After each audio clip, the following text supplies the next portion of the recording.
We've been flying over the sea ice at fairly low altitude with a helicopter, towing an instrument that allows us to measure the sea ice thickness over fairly large stretches of sea ice, like several hundred miles in total.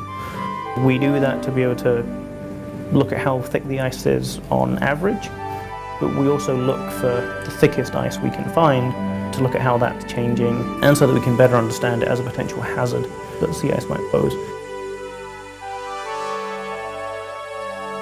When we're flying with a helicopter, the helicopter typically flies at about 100 feet, 30 meters or so above the sea ice. Hanging underneath the helicopter is an instrument that we call an EM bird. The EM stands for electromagnetic, and it uses electromagnetic induction to measure the sea ice thickness. So it emits an electromagnetic field, and that field excites a secondary field in anything conductive nearby. So out in the middle of the Arctic Ocean, 45 feet off the top of the sea ice, the only conductive thing around is the seawater. If the ice is really thick, the ocean is really far away from the bird, and we can measure that. When the ice is really thin, the ocean is effectively closer to the bird, so that the bird measures the position of the bottom of the ice. And then we have a laser mounted on the bird that measures the position of the top of the ice. We subtract those two, the bottom from the top, and we get the total thickness. We don't get a real-time readout of ice thickness as we're flying. There's typically at least two people in addition to the pilot in the helicopter. One person operating the instrument and another person making ice observations, sort of recording what type of ice we're flying over and other sort of relevant data that allow us to interpret our measurements. We have to wait till we get back and we do some processing of the data before we can really say how thick the ice was.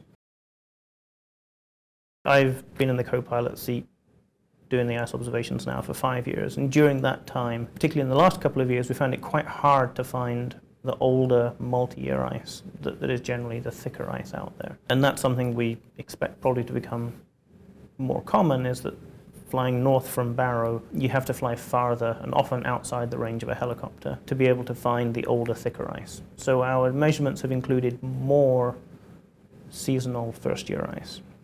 And you don't actually have to fly a helicopter out there to see that. There's other satellite data that will tell us that.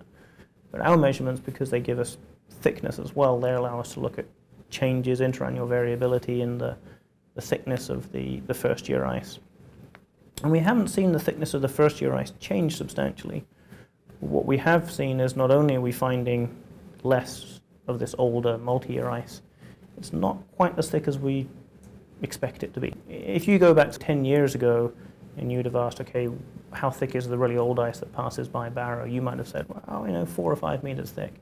And we just don't see anything like that anymore. The really thick ice is 2.5 to 3 meters thick. It is the thickest sort of level ice that we find in the region that we associate with the old multi-year ice.